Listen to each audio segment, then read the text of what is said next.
Yes. Good evening, everybody. Does this work? Can you hear me?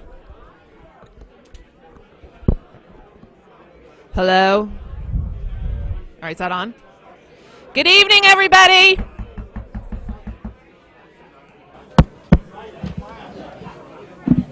Welcome to the regular monthly meeting of the Town of Fairfield RTM, Monday, January 30th, 2017. Will the clerk please call the roll? Peter Ambrose? Here. Mr. Ambrose, do you have an announcement to make? I do. Peter Ambrose, District 1. I'd like to introduce tonight John Jones back to the RTM. John's from Shetland Avenue at Shetland Street in Fairfield, and he's taking the place of Ed Peterson.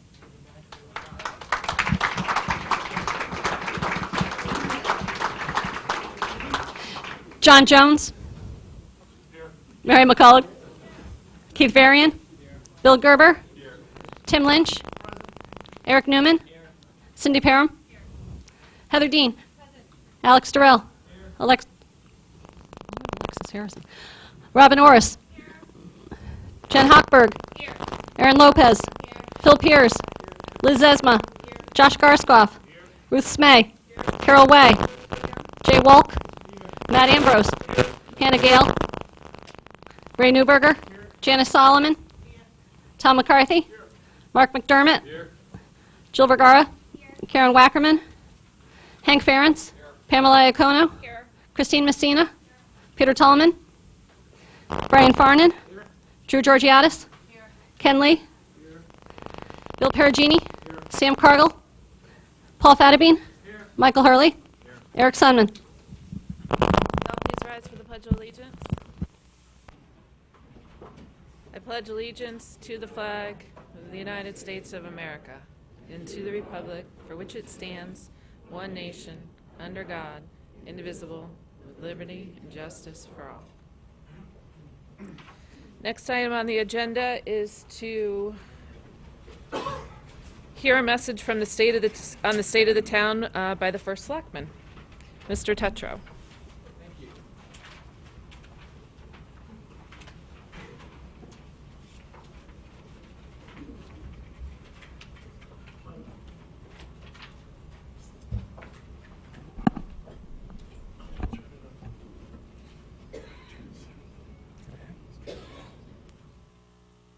Thank you, sir.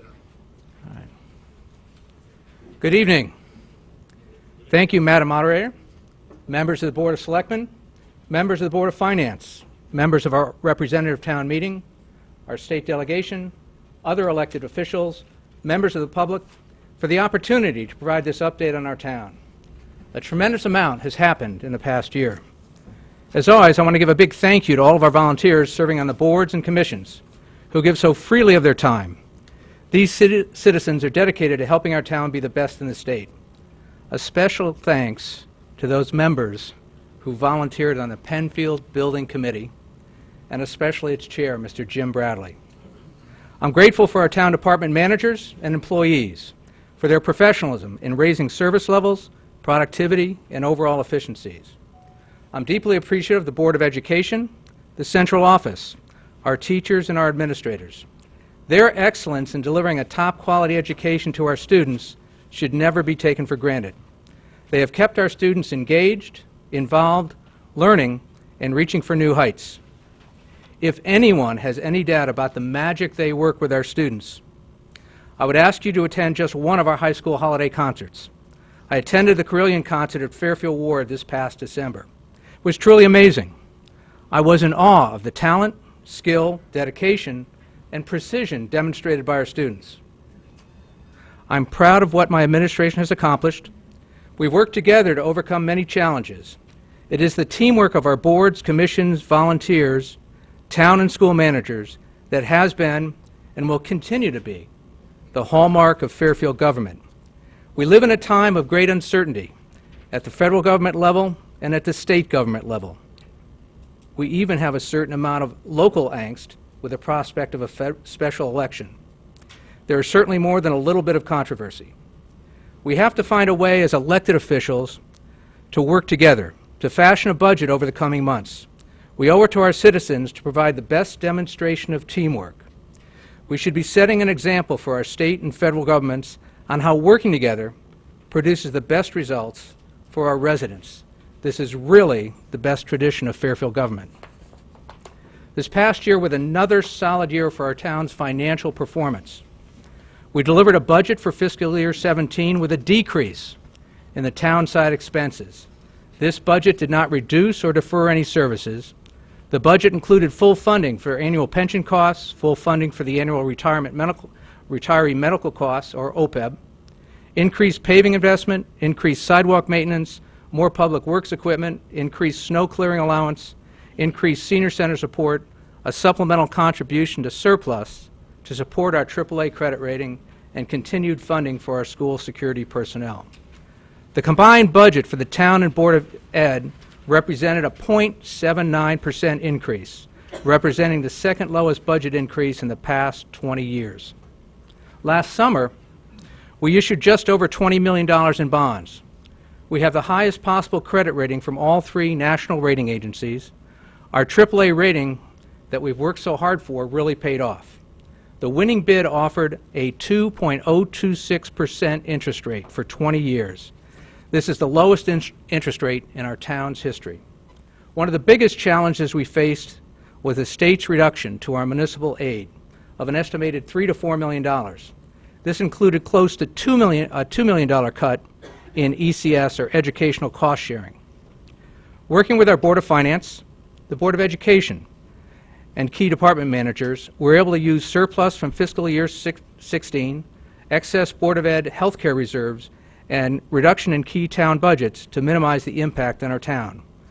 Again, I want to recognize and thank our labor unions for their continued support and cooperation as we look for creative ways together to manage future costs.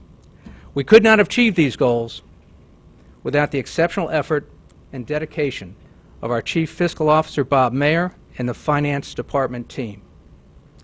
Economic development was a key focus this past year. Sacred Heart University has purchased the former GE property.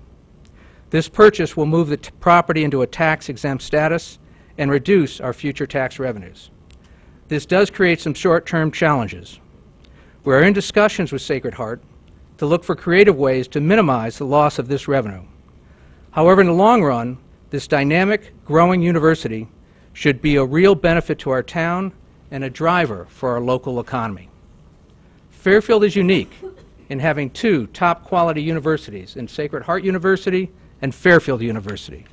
We are working with both universities to align our strategic goals and maximize the impact on our local economy. Commercial building activity surged in 2016, eclipsing the $64 million mark. This is nearly double the prior year and the third highest total in the last 15 years. Our economic development efforts are paying dividends. A prime example is a 130,000 square foot mixed-use development on the old Fitness Edge property, taking advantage of our zoning regulations promoting TOD, or transit-oriented development. The Economic Development Commission has spent the past year working on a long-range plan that is near completion. This effort involved much research, interviews with key stakeholders, and several public hearings.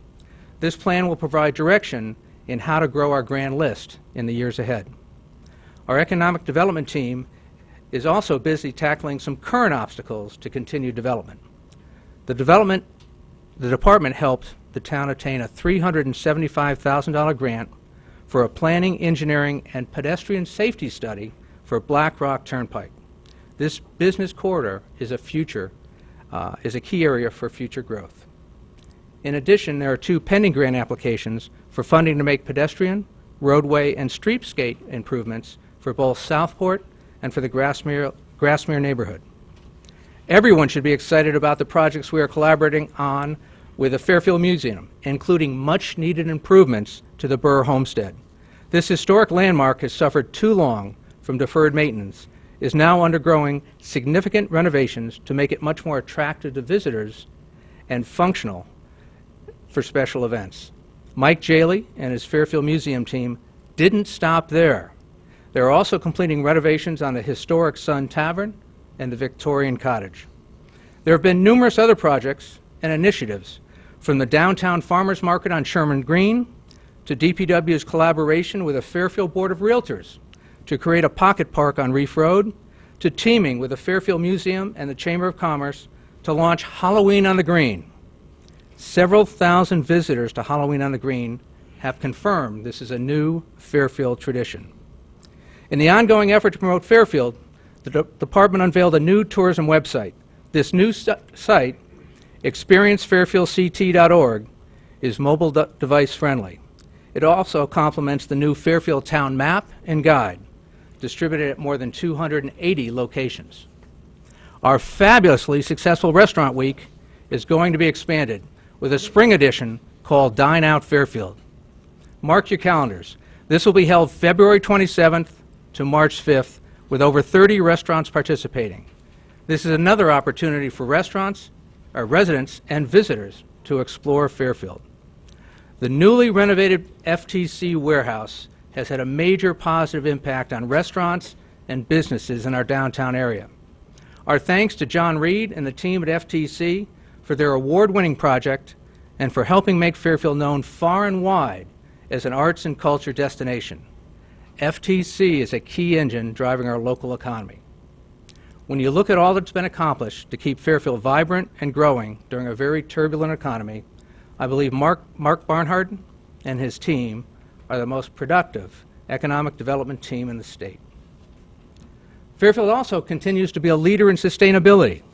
In 2016, we saved almost $1 million and over 5 million kilowatt hours through energy conservation. We're currently working to convert most of our facilities to LED lighting with a goal of saving another $110,000 a year. Our solar projects are expected to generate over 4.5 million kilowatt hours, saving $375,000 per year. The cogeneration facility at police headquarters will generate 440,000 kilowatt hours and will save $50,000 per year. Our largest user of energy is the water treatment facility. Our goal is to achieve zero net energy by 2018. A new fuel cell will produce 3.5 million kilowatt hours and save over $450,000. A 1.4 million kilowatt hour solar generator will be operational on a landfill. The methane produced will be used to heat the treatment facility.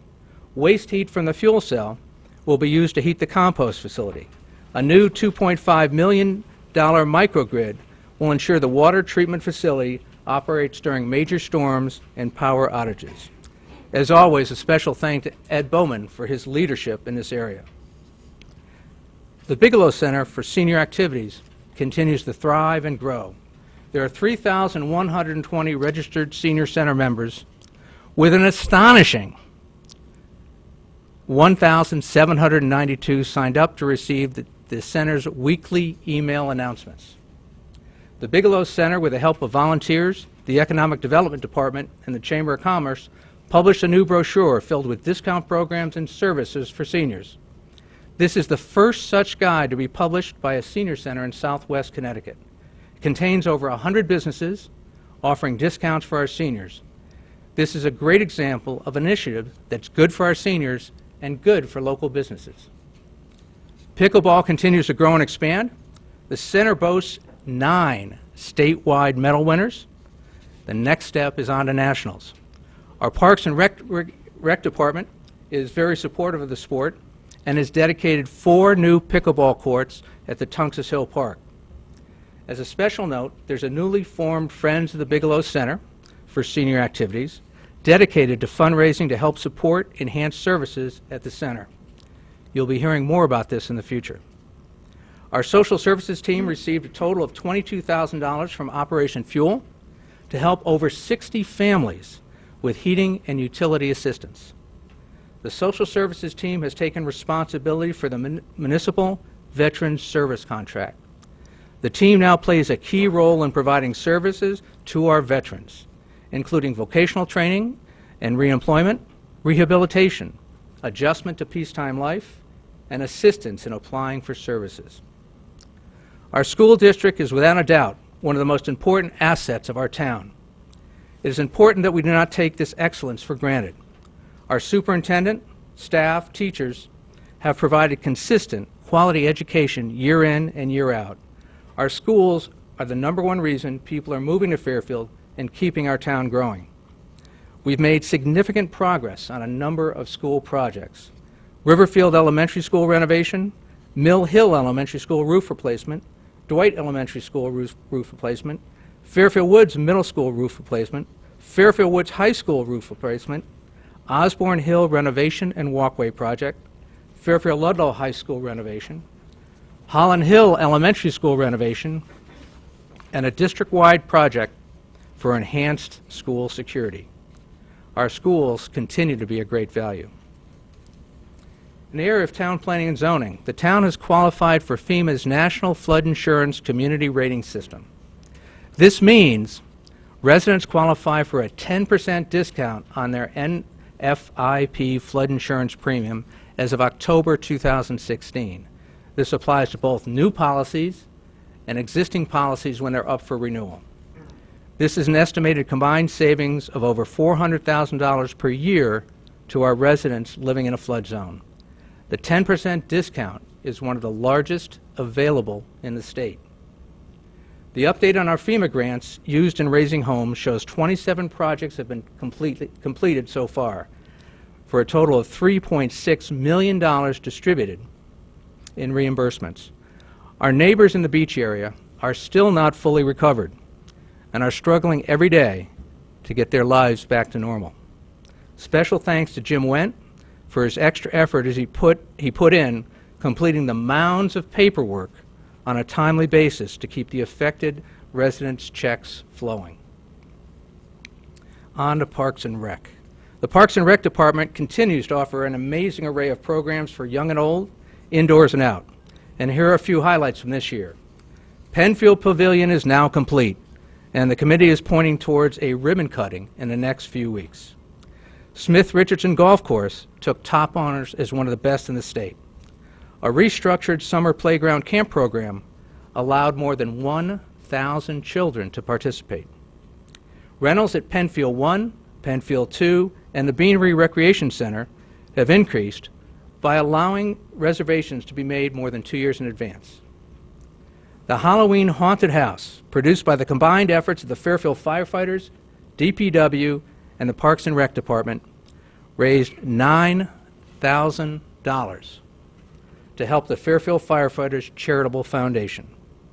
And Clam Jam, once again, went off without a major impact on the neighborhood. This is a result of the teamwork between Fairfield University, our police, our fire department, and Parks and Rec. A big thank you all around for that. When we look at our DPW department, there's so much they're doing, I couldn't list it all. But a few highlights. We received a STEEP grant that will enable us to work on alleviating the chronic flooding in the downtown area. This spring, a drainage system will be installed under Sherman Green to capture the runoff from the Post Road. Major projects at Jennings Beach, Southport Beach, Sasco Beach, the Yacht Yard, and South Benson Marina and the fishing pier achieved a much improved ADA access, including new sidewalks and renovated ADA-compliant restrooms. This goes a long way to making our recreation facilities available to everyone. Improvements at the South Benson Marina also included channel markers, expanded kayak racks, dock improvements, and enhanced Wi-Fi service. In another area, our tree warden continues to work with UI on its enhanced tree trimming program. In the initial pilot program, 250 trees were removed from the public right-of-way, and an additional 230 were trimmed. Jeff Minder is doing a great job of balancing the need for improved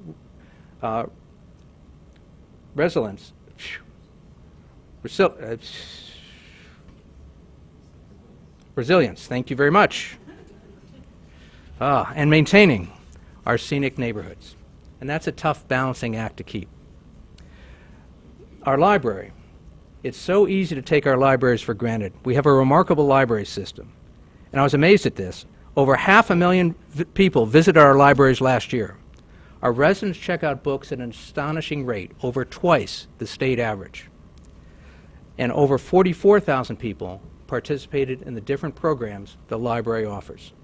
Our library is recognized for excellence. It's received national attention when it was featured in Country Gardens magazine and Connecticut Parenting. This is a real tribute to Karen Ronald, and her team. The health department, our health department is really thinking outside the box. They've used a grant to launch a pilot bike share program with Zane Cycles. The first season results showed real promise. 250 riders from 12 different states participated. They've also obtained funding and collaborated with our bicycle and pedestrian committee to create a series of bike routes around town, including a shoreline bike route. Public Works and Engineering also pitched in to complete these projects. Moving on to our conservation department, they've been extremely active. They've been keeping track of the Exide factory and Mill River cleanup as it nears completion. The dredging is done, the bags of contaminants have been removed.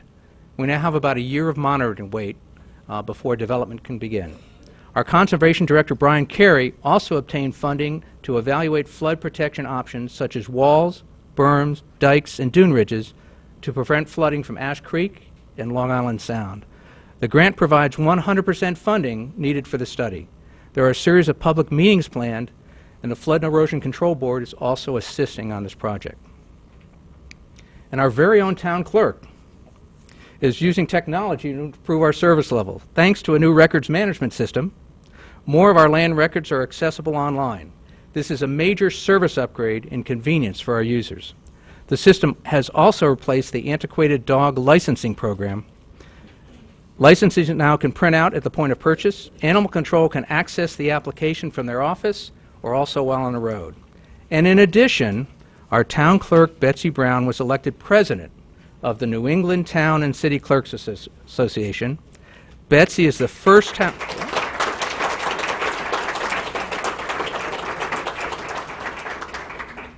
Betsy is the first town clerk in Fairfield's history to have this honor. In looking at our overall service levels, our constituent requests system tracked over 3,500 constituent requests for service last year. We've resolved or answered 92% of those. The top 3 requests came in the following areas: trees, roads, and parks. As we look at the challenges ahead, for the last 375 years, we know we must work together to overcome the challenges. This year, we are facing unprecedented reductions in revenue. We are facing significant cuts to state municipal aid. We'd suffered significant cuts to our state educational funding, and we have a loss of tax revenue due to the Sacred Heart purchase of the GE property. The major component of this revenue shortfall is caused by the instability at the state level. This instability is leading to dramatic and immediate reductions in aid, leaving us with little time to adjust. As the state develops a new approach to educational funding, it will most likely have an impact on our town also. How we choose to make up these losses will impact our quality of life. This is a critical time in Fairfield's history. Fairfield has a strong financial foundation, as validated by our AAA credit rating. We are better positioned than most towns in the state to withstand these reductions. It is crucial to plan properly for a future that has so much uncertainty. To that end, the Board of Selectmen has recently taken up discussions on an approach to a town-wide strategic plan. It is crucial for all stakeholders to be involved. We must develop a plan in which we all have ownership. We must take the time we need to get it right. This is a critical time. These are important decisions to be made on how we handle these revenue shortfalls. How much do we cut? What services do we reduce? How much do we ask our community to replace the loss in revenue? We all have witnessed the sometimes unseemly political discourse that is taking place at other levels in government, the name-calling, the political rancor, etc. As we face our challenges, we need to commit to following a different path. Our schools work hard to set standards for a positive climate for our students. They work to teach our students how to resolve disagreements without fighting, without name-calling, without bullying. They teach our students to talk, to listen, and above all, to be respectful. It is up to us to set an example for our students. They will be watching. We need to show the voters that we are working together for solutions that work for everyone. This is our opportunity. This is our time. How we choose to come together will define who we are as individuals, as leaders, and as a community. Everyone will be watching more closely than ever. How will they judge us? It's up to us. Thank you to everyone for your involvement, your volunteer spirit, and your support of our town, and thank you for the opportunity to speak tonight.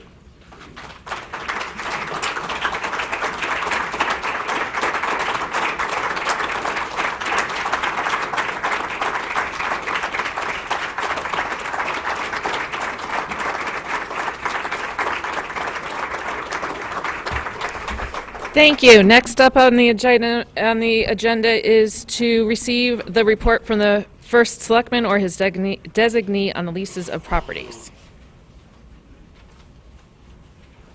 Good evening, all. I understand that you all have been given the sheet with all the leases on it, so if there are any questions, I'd be happy to answer any questions that you have. Seeing none. Seeing none, thank you very much. Item number 4, to hear a report from the blight officer concerning condemnation and blight. I know there was some follow-up from committee. Mr. Conley, are you here this evening? Thank you. Do you mind coming forward?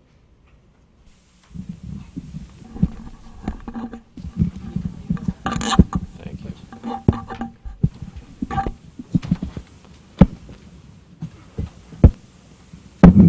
Good evening. Pardon me. Good evening, everyone. I think you all have my sheets from the blight report. I will apologize. There is one typo. Campfield Drive came up twice. It has been resolved, so there's a typo on that. Anybody has any questions? I know Peter had some questions earlier. Yeah, you have a follow-up? Thank you, Tom. Peter Ambrose, District 1. Tom, I had a question that I was concerned that I know there are several large properties in Fairfield that you've been assessed for violations of the blight ordinance. Fairfield Lumber is one. I believe the Miller Car Agency on Kings Highway East is another one.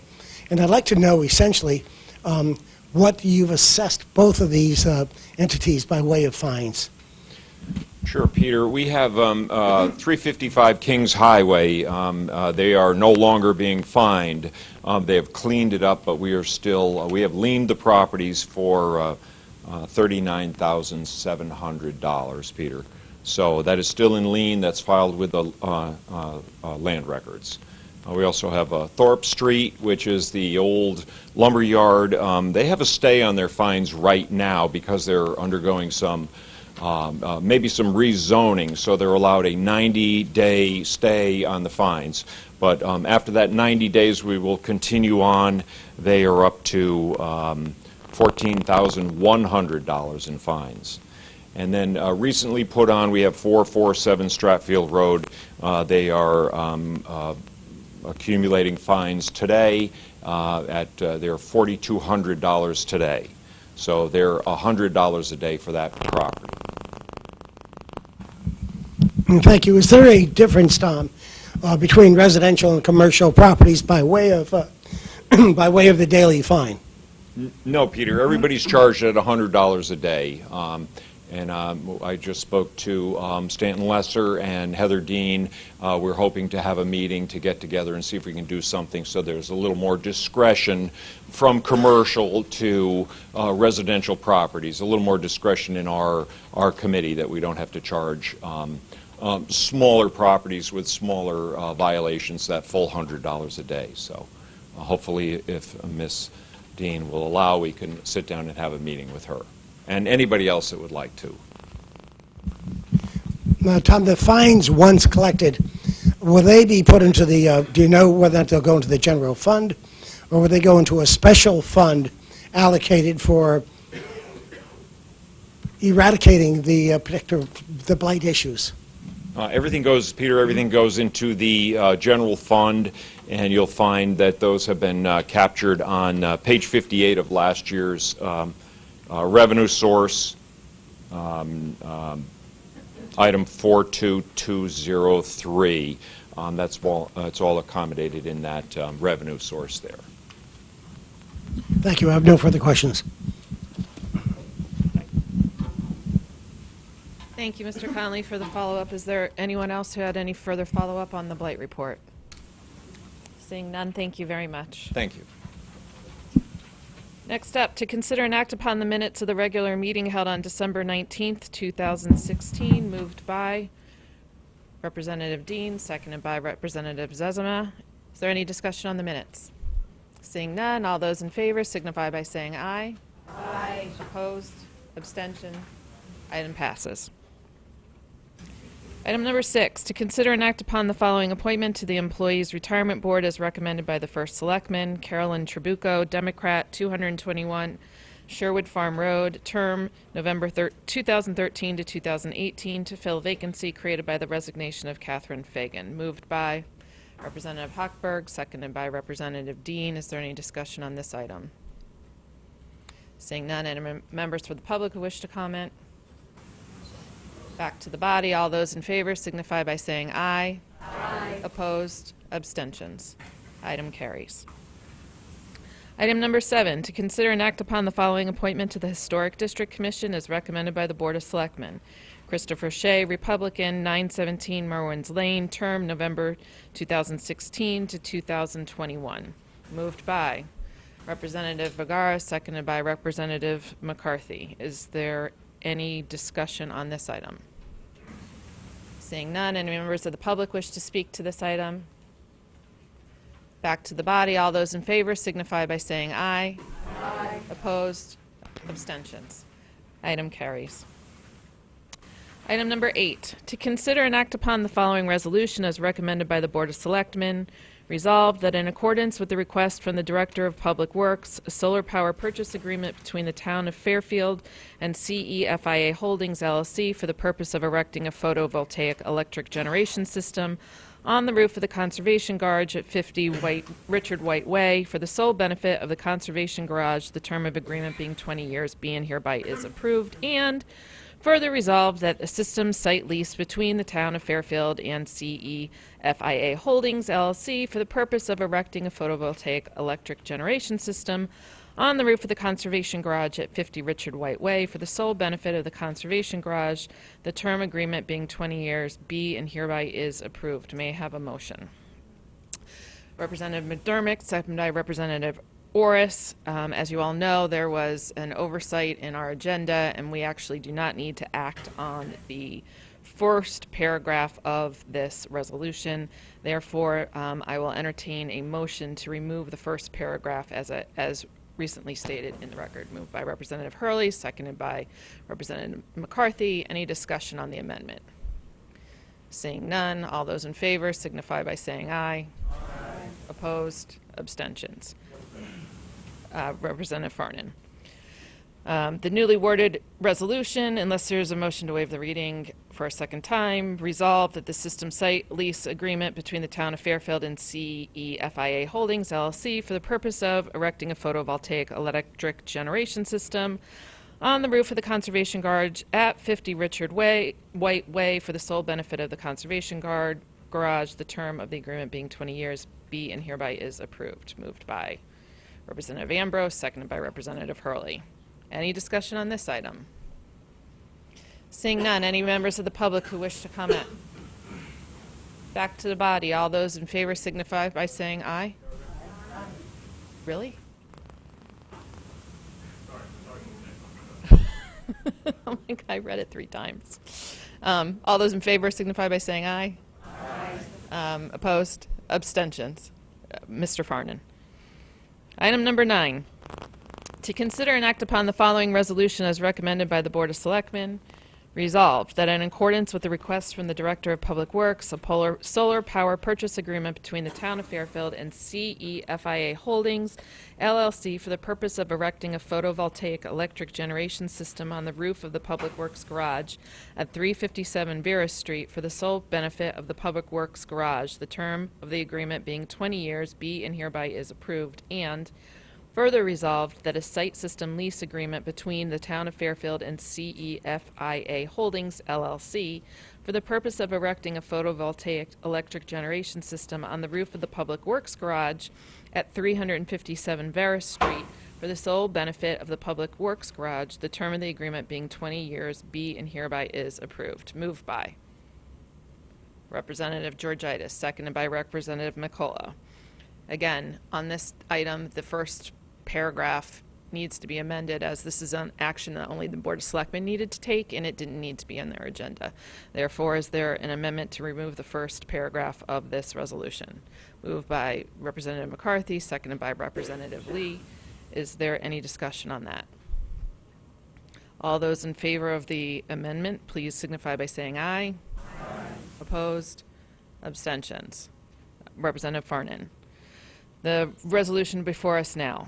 To consider and act upon the following resolution as recommended by the Board of Selectmen. Resolved that a site system lease agreement between the Town of Fairfield and CEFIA Holdings, LLC, for the purpose of erecting a photovoltaic electric generation system on the roof of the Public Works Garage at 357 Vera Street for the sole benefit of the Public Works Garage, the term of the agreement being 20 years, be and hereby is approved. Moved by Representative McDermott, seconded by Representative Dean. Is there any discussion on this item? Seeing none, any member from the public wishes to address this item? Back to the body. All those in favor signify by saying aye. Aye. Opposed? Abstentions? Representative Farnan. Item carries. Item number 10, to consider and act upon the following resolution as recommended by the Board of Selectmen. Resolved that in accordance with the request from the Fire Chief, First Selectman Michael C. Tetro, be and hereby is authorized on behalf of the Town of Fairfield to enter into and sign an equipment sharing agreement with the City of Stamford, City of Norwalk, and Norwalk Hospital for the purpose of purchasing and sharing use of tactical personal protective equipment, T-PPE, and further resolve that the First Selectman or his designee is the point of contact for aforesaid agreement. Moved by Representative Vergara, seconded by Representative Messina. Is there any discussion on this item? Representative Ambrose.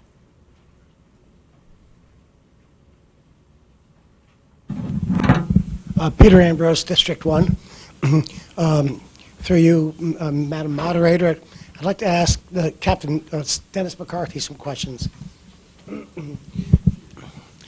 Chief McCarthy, excuse me. And Chief, I want to thank you for responding so quickly to the questions raised by our subcommittee on the Finance Committee for our committee.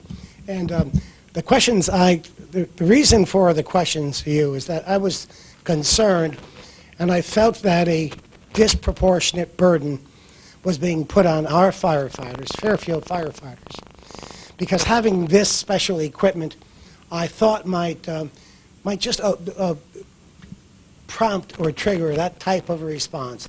And I believe your answers to my questions satisfied me, but I think perhaps if you went into a little explanation, it would be valuable to the RTM members. Thank you, Peter. So the question is, what is the impact on the Fairfield Fire Department and the town of Fairfield and our liability by acquiring and equipping our firefighters with protection that is above normal firefighter protection? First, this equipment was funded in this year's budget, in our operating budget, and the grant allows us to use state dollars, state grant dollars, to purchase not only the equipment that we had originally proposed, but to enhance that cache of equipment so we are better protecting our firefighters. Specifically to the question about exposure, we are equipping our firefighters first and foremost for their response to an emergency in Fairfield. We in the police department participate in a very robust mutual aid plan, and should a neighboring community request assistance, we would respond to that neighboring community and use whatever equipment that we have to aid in the mission. In those roles, we are secondary in the response, and there's an expectation that every community provides their police and fire department with a basic level of protection that would be reinforced by the mutual aid plan. So we are not taking a primary role in any request for mutual aid assistance. It would be secondary. And towards that end, we're working with the City of Stamford on a grant and the State of Connecticut on a Homeland Security grant to raise the bar for every community in the state of Connecticut, so that there is a basic expectation, benchmark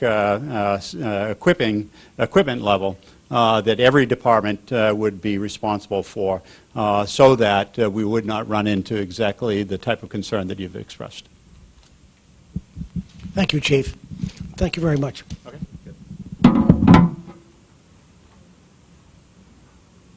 Any further questions on this item? Seeing none, any members of the public wish to address this item?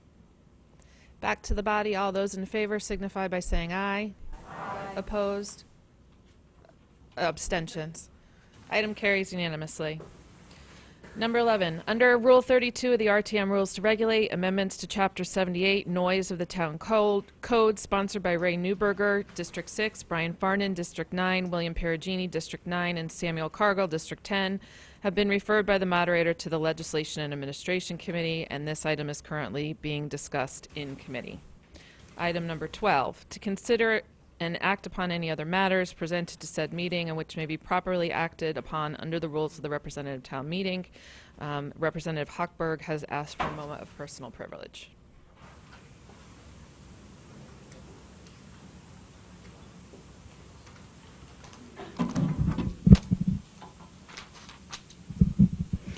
Jennifer Hochberg-Toller, District 4.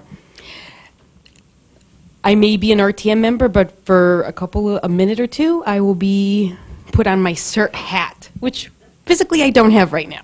It is that time of year again where Fairfield CERT is looking for new members. CERT stands for Community Emergency Response Team. You may have seen CERT members assisting with traffic control during the half marathon and the 4th of July fireworks, or back in 2012, running the emergency shelter during Superstorm Sandy. If you choose to take the course, you will learn various skills regarding emergency preparedness. And the best part, there is no cost for taking the course. The training starts on March 4th. It runs for 4 or 5 Saturdays, 8 a.m. to 2 p.m. The best way to contact for more information is Citizen Corps optonline.net. Norma Peterson. She is the head of Fairfield CERT. She is terrific. She will answer any questions. And feel free to ask me any questions. And also, fellow RTM member Bill Perugini, who is out there, is also on CERT as well. Thank you. Any other items? Representative Walk?